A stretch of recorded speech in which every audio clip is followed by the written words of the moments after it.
You didn't find this channel by accident. No, you were drawn here because something deep inside you refuses to settle. Because no matter how many times life beat you down, no matter how many times they told you to be realistic, something in you kept whispering, there's more. More than the paycheck. More than the routine. More than the dull ache of unlived potential. There's a fire in you, an unstoppable desire to rise, to rebuild, to become something no one saw coming, not even you. And that fire, it led you here. This channel isn't for the weak. It's not for the ones who want to be coddled, comforted, or entertained.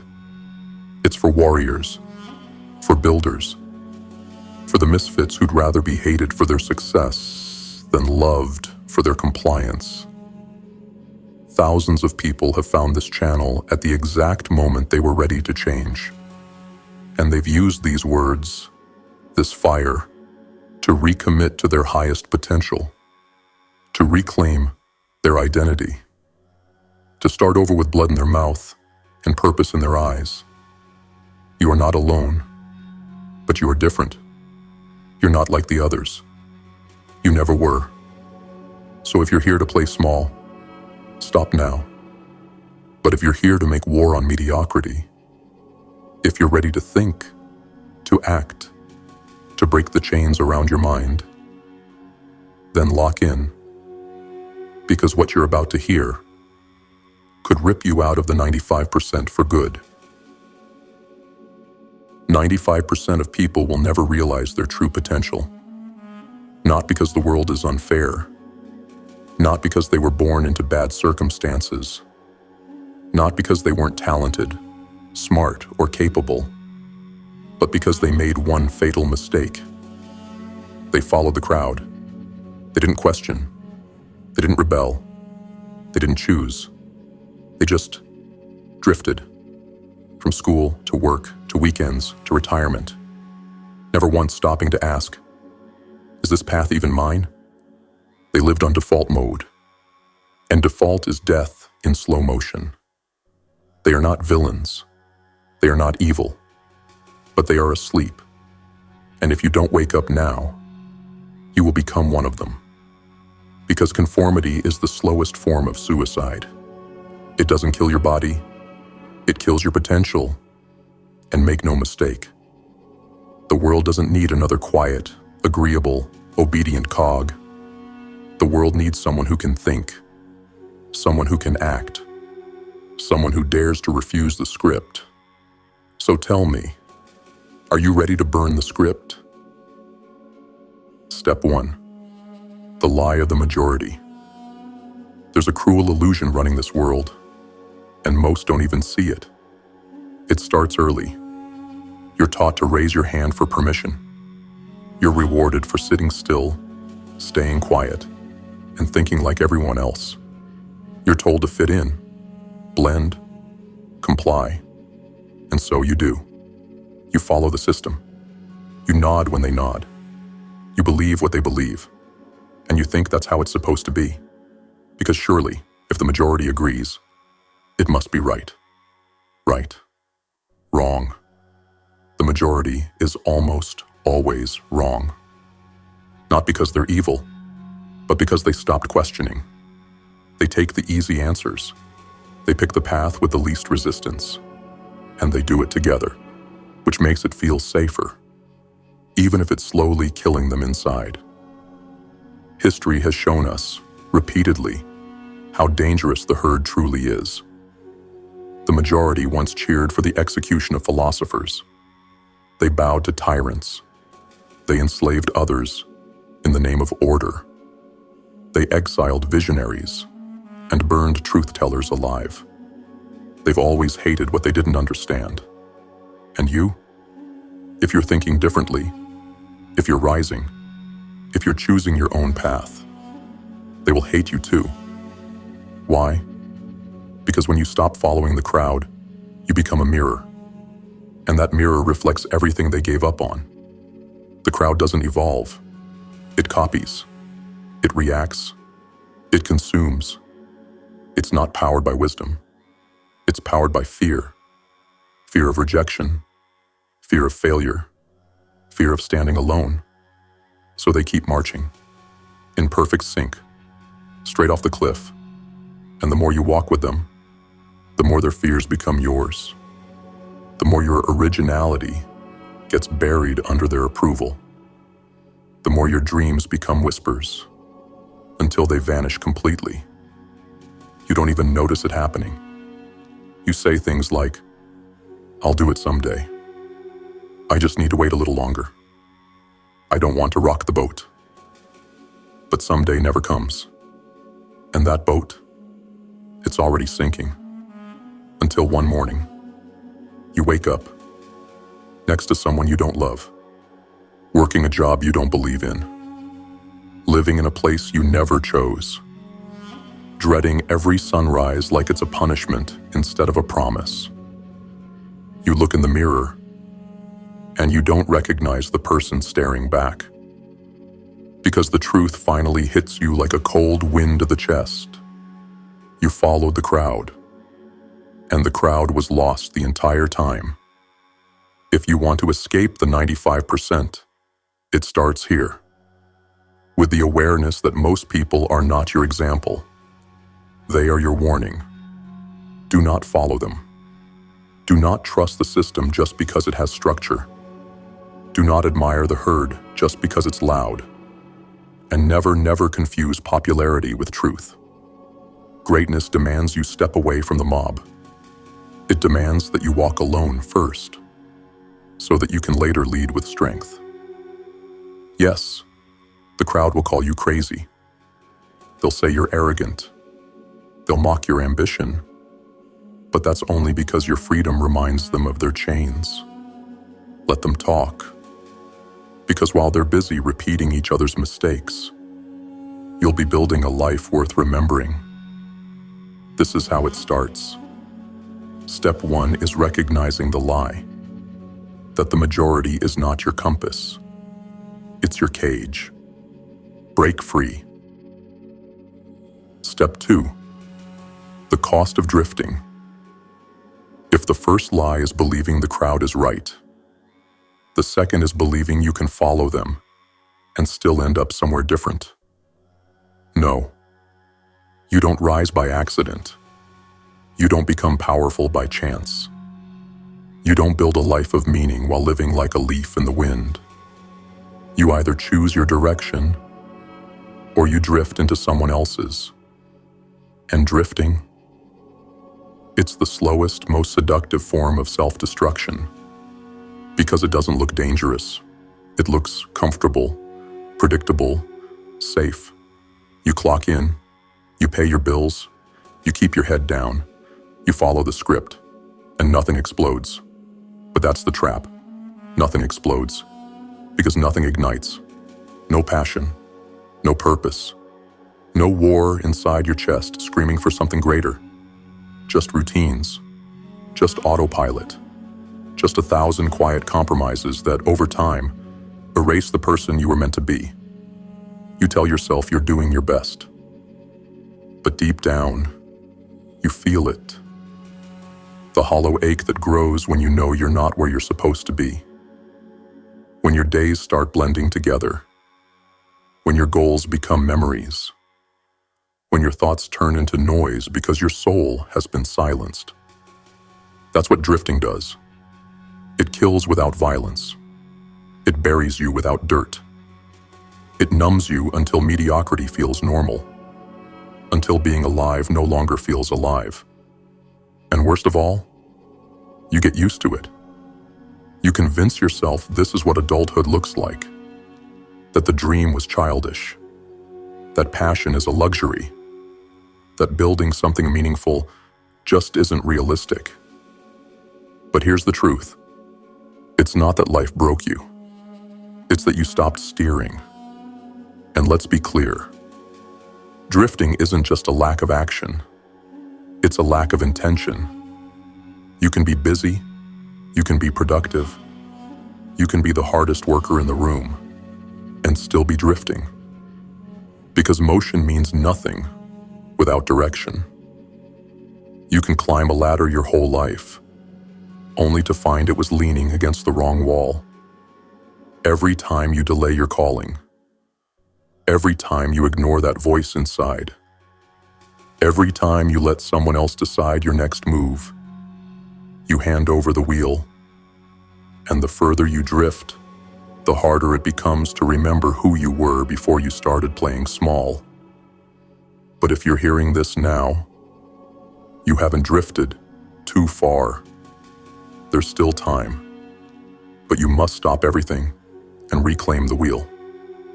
Ask yourself, where is this current taking me? Who benefits from my passivity? What am I allowing by doing nothing? Because if you don't answer those questions with brutal honesty, the next 10 years of your life will look just like the last 10. Same patterns, same regrets, same quiet voice asking, is this really it? You were not born to drift. You were born to drive, to take the reins, to point your life at a target so meaningful, so dangerous, that the idea of drifting becomes repulsive. Let others float. Let them wait. Let them waste. But not you. Because drifting isn't just a waste of time. It's a betrayal of potential. And you weren't built to betray yourself. You were built to break through, to seize, to dominate, to rise. So grab the wheel, burn the map, and take full control of the next chapter. Before the current takes you somewhere you were never meant to go. Step 3. You were built for more. There comes a moment, quiet but undeniable, when you realize the life you're living isn't the life you were meant to live. You look around, same routine, same conversations, same ceilings, and something in your chest tightens. Not from fear, but from the pressure of a potential you've buried too long. That pressure? It's not weakness. It's proof. Proof that you were built for something greater. The pain you feel isn't punishment. It's resistance training from the life that's waiting for you. But you've got to stop ignoring it. You've got to stop pretending you're okay, shrinking to fit a life that doesn't fit your soul. Because here's the truth no one told you. You were never supposed to be average. That's why average hurts so much. That's why your silence roars louder than your words. That's why your comfort feels like a coffin. Because it's not your home. You were built to stretch, to strain, to sweat, to bleed forward. There's a warrior inside you, beaten, starved, and silent, but still breathing, still alive, still capable of rising again.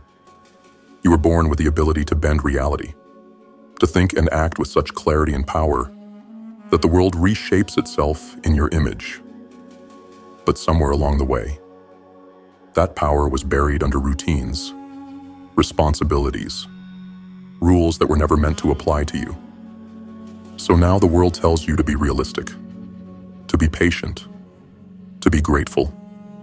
But what they mean is, be small, be silent, be safe.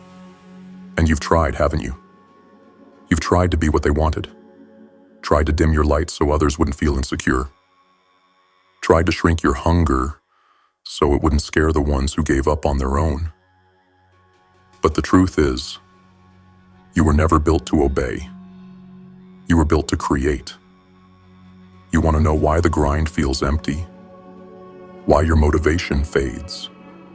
Why even success tastes bitter sometimes? Because you've been aiming too low. You've been building someone else's dream, chasing someone else's version of success, living someone else's story. But the story you were born to live? It's bigger, it's messier, it's dangerous, and it's yours. This world doesn't need more people who follow directions. It needs people who remember their design. You weren't designed to blend in. You weren't designed to take orders your entire life. You weren't designed to be another nameless face in the sea of conformity. You were designed for impact, for transformation, for war, not with others, but with the limits they placed inside your mind. If you feel that ache, if your soul feels like it's been screaming under the surface, waiting to be let out, that's your call to return, not to who you were told to be, but to who you were meant to be. You were built to build, to rise, to speak with fire and act with precision, to lead, to suffer forward, to wake up each day knowing you're becoming unrecognizable to the person you used to be. But none of that happens if you keep pretending you're fine in a life that keeps you on a leash.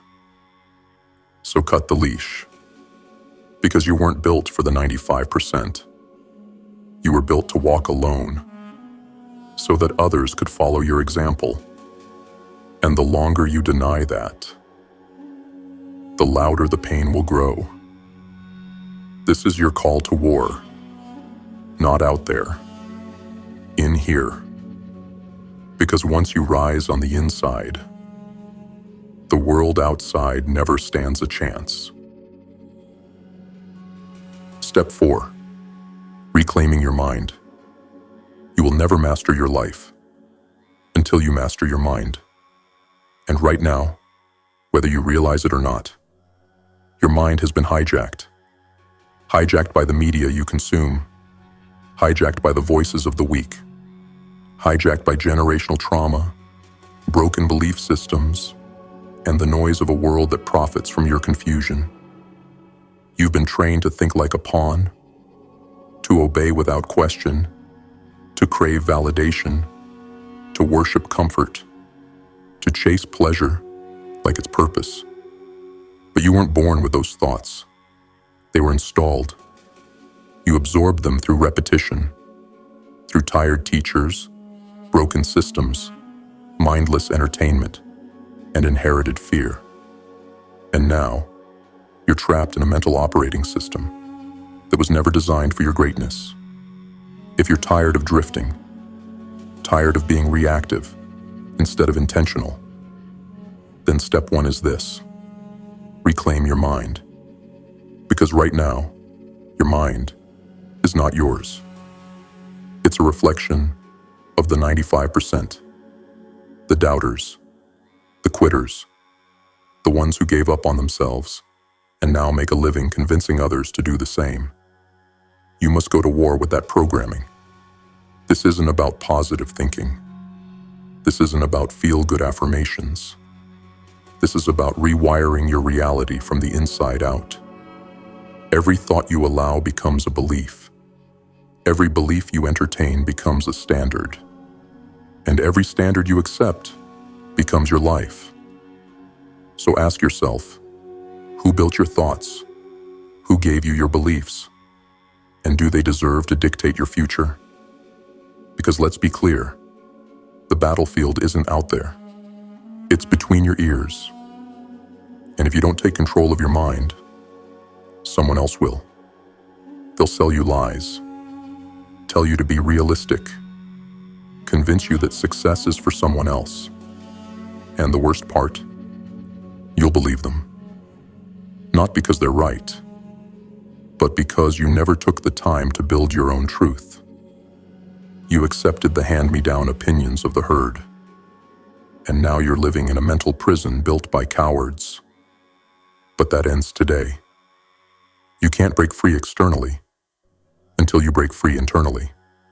Start cleansing what you read, what you watch, what you listen to, who you allow in your space. You are not a trash bin for the world's poison. You are a fortress, and your mind is the throne room. Guard it like your life depends on it, because it does. Turn your focus into a weapon. Sharpen your thoughts. Filter every idea through the question, does this build me or break me? And if it breaks you, even subtly, even slowly, eliminate it without apology. This is mental war, and war doesn't wait for your convenience. Reclaiming your mind means taking responsibility for your entire inner world. It means replacing the mental malware with discipline, intention, strategy, and truth. It means speaking life over yourself when the world wants you silent. It means becoming so grounded in your identity that the opinions of others dissolve like smoke. Because when your mind is strong, truly strong, you become untouchable. You see through manipulation. You anticipate weakness. You reject mediocrity on sight. And you finally become what they fear, someone who thinks for themselves. You don't need more motivation. You don't need more noise. You need clarity. You need silence. You need to sit with yourself long enough to kill every lie that ever tried to take root inside you. That's the fire that forges warriors. That's the work the 95% will never do. But you were built to lead your mind, so you could lead your life. Don't let another moment pass in mental autopilot. Wake up. Take command. Rebuild your inner fortress. Because once your mind belongs to you again, there is nothing this world can do to stop you. Step 5. Take personal initiative. This is where the line is drawn. This is where the excuses die. This is where average ends and domination begins. Because no matter how much clarity you have, no matter how deep your desire runs, no matter how powerful your mind becomes, it all means nothing if you don't act. This is where the 95% fail. They wait. They hesitate. They want one more sign, one more guarantee, one more ounce of motivation before they move. But movement isn't born from comfort. It's born from fire. And fire spreads the moment you decide, no one is coming. I will act without applause. I will build without permission. I will lead without consensus.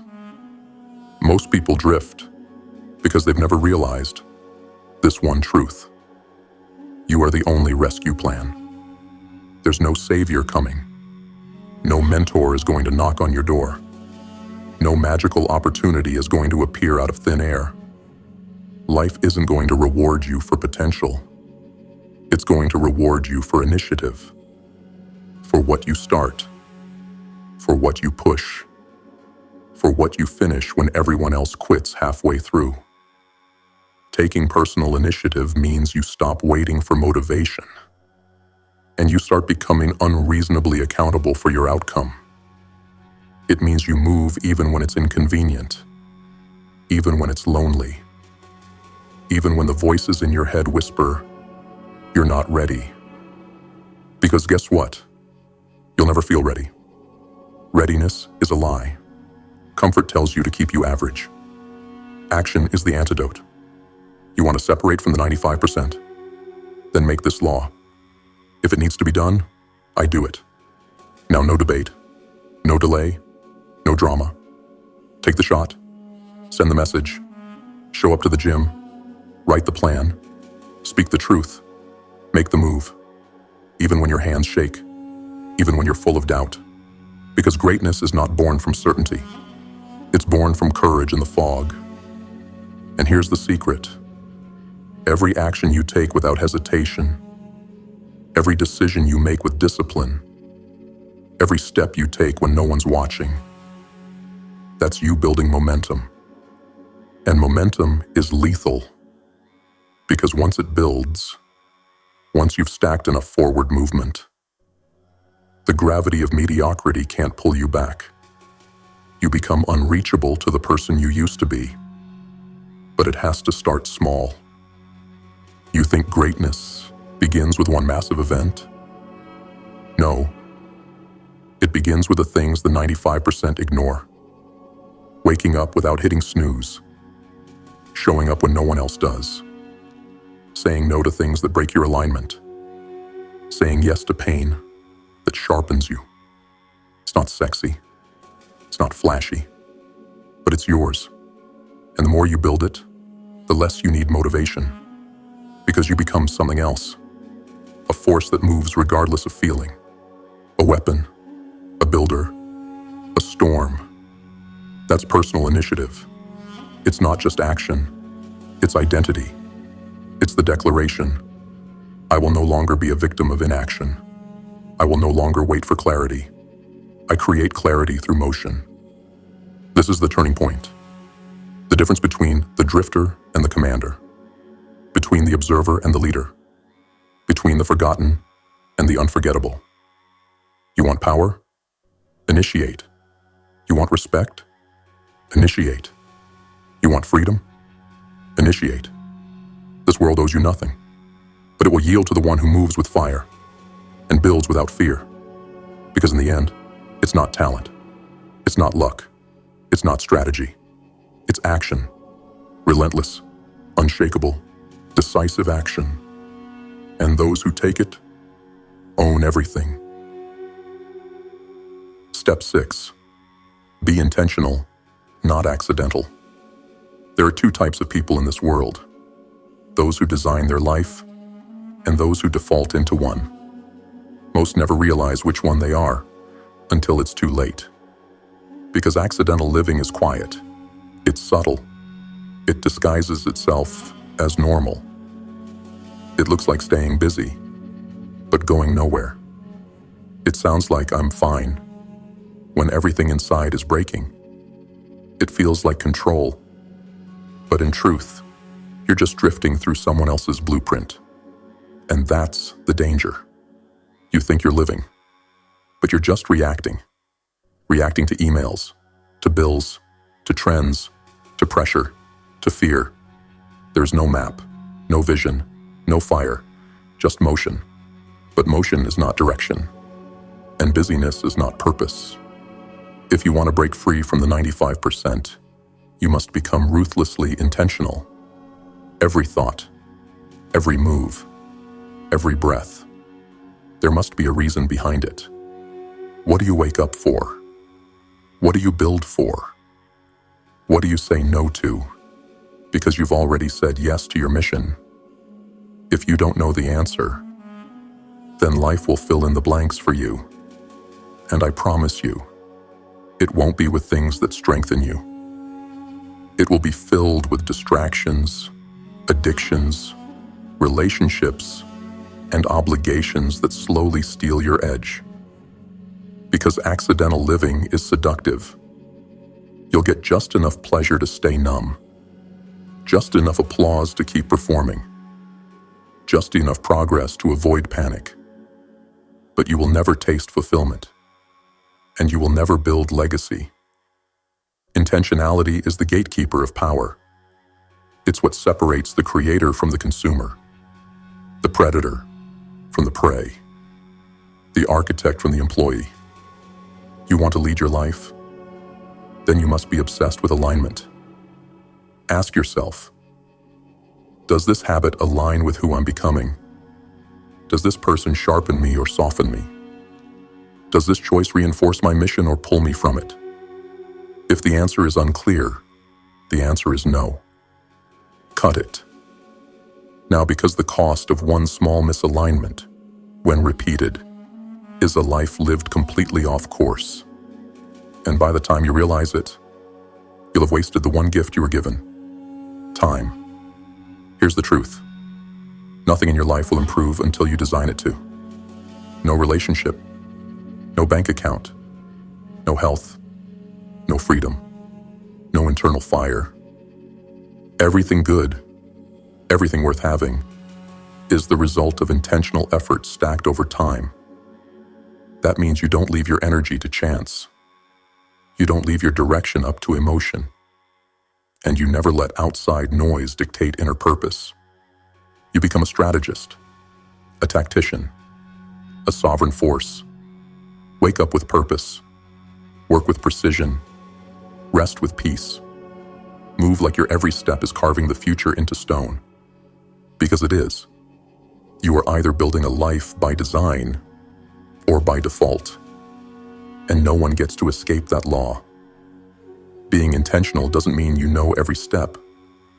It means you know who you are and what you're aiming at. It means you stop letting the world interrupt your vision. You stop explaining yourself to people with no fire. You stop adjusting your power to make others comfortable. You own your pace. You own your voice. You own your outcome. Because once your life becomes intentional, every moment becomes a weapon. And weapons don't apologize. This is the sixth pillar of your transformation. Not just discipline, not just motion, but intention. Deliberate, unshakable, clear. Let the 95% continue reacting. Let them float on trends and opinions. You were built to be the architect of your future. So start building. Step 7. The gravity of the 95%. You've made it this far. You've rejected the lies. You've reclaimed your mind. You've taken action. You've begun to move with purpose. But now comes the test that destroys most people. Can you stay the course when the world pulls you back? Because it will. Make no mistake. The 95% don't want you to win. Not really. Sure, they'll cheer when you start. But once your results threaten their excuses, once your focus reflects their distractions, once your discipline exposes their weakness, they'll turn. They'll say you've changed. They'll say you're obsessed. They'll say you forgot where you came from. But they're wrong. You didn't forget. You just refused to stay where they settled. There's a gravity to mediocrity. It's heavy, and it's relentless. It'll come in the form of old friends, comfort food, easy weekends, toxic relationships, distractions dressed as opportunities, and voices in your own mind whispering, "You've done enough." No, you haven't even begun. Because the moment you rise, you become a target, not for attack, but for pullback. Pullback into laziness, into safety, into silence. That's the real war. It's not just fighting forward. It's resisting the pull backward. Understand this. Mediocrity doesn't ask. It seduces. It flatters your ego. It reminds you of your old identity. It tries to convince you that average is good enough. But deep down, you know, you didn't come this far to blend in. You didn't suffer just to coast. You didn't escape the drift just to crawl back into the current. You were not born to orbit mediocrity. You were born to break gravity. That's what the top 5% do. They don't just rise. They stay risen. They anchor themselves in purpose so deeply that no weakness can pull them back. They build rituals so strong that no temptation can derail them. They protect their peace like warriors. They protect their frequency like snipers. Because they know the real threat isn't falling. It's slowly sliding back into the 95% without realizing it. So how do you resist the pull? By staying battle ready. You audit your circle. You guard your time. You say no without guilt. You outgrow your old habits without apology. You let people go.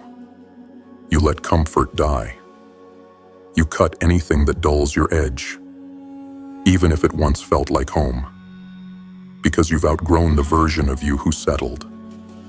And if you try to wear those old clothes, you will suffocate. And here's the truth they won't tell you. The higher you go, the lonelier it gets. But the more pure your life becomes. Because up here, there's no noise. Just clarity. Just discipline. Just purpose. And that's the reward. Not just money. Not just success. But freedom from the gravitational pull of mediocrity. Freedom from needing to be liked. Freedom from chasing approval. Freedom from carrying the weight of other people's expectations. So protect your progress. protect your fire, protect your future self by building walls around the life you're creating. Because the 95% are always waiting for you to break, waiting for you to stop, waiting for you to come back. But you never left them because you hated them. You left because you refused to become them. This is the war you must win daily. The war against the pull of the past. The war against the weight of the average. The war against the lie that says, you've done enough. You haven't. You've only started. So stand tall. Stand alone if you must. Because up here, above the crowd, above the noise, above the gravity, you don't just survive. You own the sky. Step 8. Destroy the old identity. There's a version of you that has to die. A version that was shaped by survival, by compromise, by fear. It's the version that doubted, that hesitated, that betrayed itself for approval, that played small so others wouldn't feel insecure. That version of you, it can't come with you where you're going. Because the person you're becoming, the one who commands their time, who moves with purpose, who doesn't flinch when pressure comes, that person is not compatible with your former self. And the sooner you bury that identity, the sooner you step into who you were meant to be. But let's be honest. Killing your old self isn't easy. It's brutal. It hurts. Because it means letting go of things you thought defined you. Your habits, your story, your excuses, your labels, your trauma-based personality traits. All of it has to burn. Because that old version of you, it was built for survival, not for greatness. It was built to get you through the storm, not to build empires when the sky's finally clear. And if you keep dragging it into your new life, it'll sabotage you from the inside out. The truth is, most people never evolve because they're emotionally attached to who they used to be. They're loyal to a self-image they outgrew years ago. Loyal to a mindset that was installed by parents, teachers, friends, none of whom ever chased mastery. So they keep trying to build a powerful life with weak foundations, and they wonder why everything crumbles. But not you. Not anymore. You've seen too much, felt too much, grown too much. You know what needs to be done. So do it. Cut the old patterns. Cut the fake humility. Cut the approval seeking. Cut the voice that says, that's just the way I am. Because no, that's the way you were conditioned to be. And conditioning can be reversed. This is the time to rebuild yourself from the bones out. You need new thoughts, new behaviors, new standards, new rituals, new silence, new fire. You need to rename yourself. Because if the name still matches the version of you who settled, who played small, who ran from pressure, then you haven't changed. You've just performed change. And performance doesn't last under fire. Only transformation does. You want to be the 5%? Then your identity can no longer be chosen by default. You must sculpt it like stone. Deliberately, painfully, ruthlessly. Because until you become someone new, you'll keep slipping back into the old. Back into doubt. Back into delay. Back into the gravity you swore you escaped. This is a warning and a call. Become unrecognizable to the person you used to be. So much so that if they saw you now, they'd never believe what you've become. That's not arrogance. It's evolution. It's refusing to let the past write your future. It's staring your former self in the face and saying, I honor you, but you no longer serve me. You got me here, but I'll take it from here. Because that's what warriors do. They don't mourn who they used to be. They bury them with honor. and then become the legend they were born to forge. Step 9. End the war with discipline. By now you've seen the cost. You've walked through fire. You've cut the leash of mediocrity. You've buried your old self. But none of it matters if you don't master discipline. Because here's the truth. Most people don't need more motivation. They need a stronger contract with themselves. Discipline is that contract. It's the unbreakable agreement you sign in blood every day. I do what must be done, whether I feel like it or not. No negotiation, no delay, no debate. Discipline isn't punishment. It's liberation. The 95% view it as a cage. But for the 5%, it's the key that unlocks every gate. It's what makes your results predictable. It's what gives your life structure under chaos. It's what turns fleeting sparks of greatness into a blazing, unstoppable fire. You want to be elite? You want to rise above the crowd and stay there? Then kill the impulse voice and obey the standard. You see, the average person follows their feelings. If they feel tired, they stop. If they feel uninspired, they wait. If they feel resistance, they retreat. But your feelings, they're liars. Temporary, weak, emotional, and completely irrelevant to your mission. The disciplined warrior doesn't ask, "Do I feel ready?" They ask, "Is it necessary?" If the answer is yes, they move. No hesitation, no story, just execution. Discipline is not natural. It must be forged. Forged through repetition, through restraint, through showing up when it's dark, when it's hard, when no one is watching. It's saying, I train when no one claps. I build when no one sees. I push when no one cares. Because eventually, those invisible days become undeniable results. And those results become freedom. You want to know why so many people are anxious? Why they can't sleep? Why they binge distractions, chase validation, and drown in meaningless pleasure? Because their soul is starving for discipline.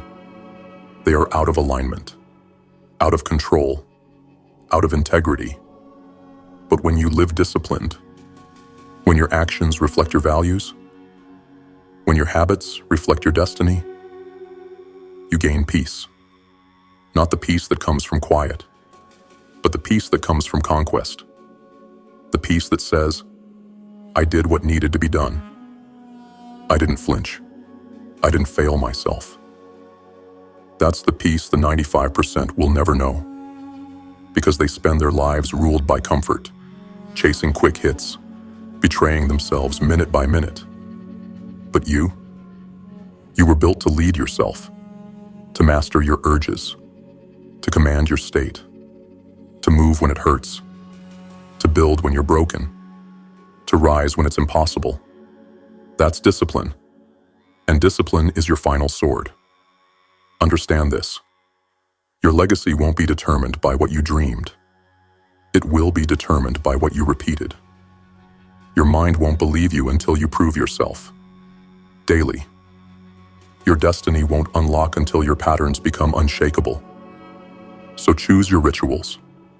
Choose your rules. Choose your way. And follow through, no matter the weather. Because at the end of your life, no one will remember what you felt like doing. They'll remember what you did anyway. This is how you end the war. Not by chasing motivation, but by installing discipline.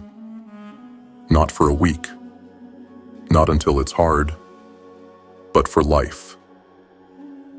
So now you see it. The world you were handed was never designed to make you powerful. It was designed to make you obedient, predictable, replaceable. And most people, they accept it. They kneel, they drift, and they die, full of untapped power that was buried beneath convenience, fear, and approval. But not you. You chose to wake up. You saw through step 1. the lie of the majority. You stopped believing that popularity equals truth. You stopped trusting the crowd just because it was loud. You recognized that the herd doesn't think, it copies. And if you follow them, you vanish. You faced step 2, the cost of drifting. You admitted the truth. That motion without purpose is failure in disguise. That if you don't choose your path, the world will choose one for you. And it'll be one that keeps you quiet, dependent, and asleep. You reclaimed your birthright in step 3. You were built for more. You stopped apologizing for your fire. You understood that your discomfort was a signal, not a flaw. A warning that you were playing far beneath your capacity, and that something greater was calling your name. You began the inner war in step 4, reclaiming your mind. You stopped letting the world program you. You silenced the lies. You stood at the gates of your mind and said, "From now on, I decide what stays." You became the architect of your thoughts, and therefore, the creator of your destiny. Then came step 5, personal initiative. The moment you stopped waiting, the moment you stopped begging for signs, you understood no one is coming. And that was your greatest liberation. You moved without applause. You acted without guarantee. You chose execution over hesitation, and the world began to bend. You solidified your evolution in step 6, being intentional, not accidental. No more drifting, no more distractions, no more emotional decisions. You began treating every second like it was sacred. You stopped wasting time, and you started building a life so clear, so sharp, that confusion couldn't survive in it. Then came the crucifixion in step 7, the gravity of the 95%. You realized mediocrity pulls you back, not with chains, but with comfort, not with force, but with silence. You resisted. You stayed disciplined. You accepted the loneliness of leadership. Because the air is cleaner at the top, and you were done breathing recycled lies. You leveled up in step 8, destroying the old identity. You killed the version of you that was shaped by pain, by fear, by external opinions. You buried the self that was addicted to weakness, and you emerged with blood in your teeth and clarity in your eyes. You didn't evolve to impress. You evolved to dominate. And finally, you sealed your rise in step 9, discipline, the weapon, the contract, the silent oath that said, "I will act regardless of feeling. I will move regardless of praise, and I will never betray myself again." Discipline became your heartbeat. And now, the world can't stop you. This is the path out of the 95%. This is the road they'll never walk. It's not for the faint. It's not for the lukewarm. It's not for the ones who need to be liked.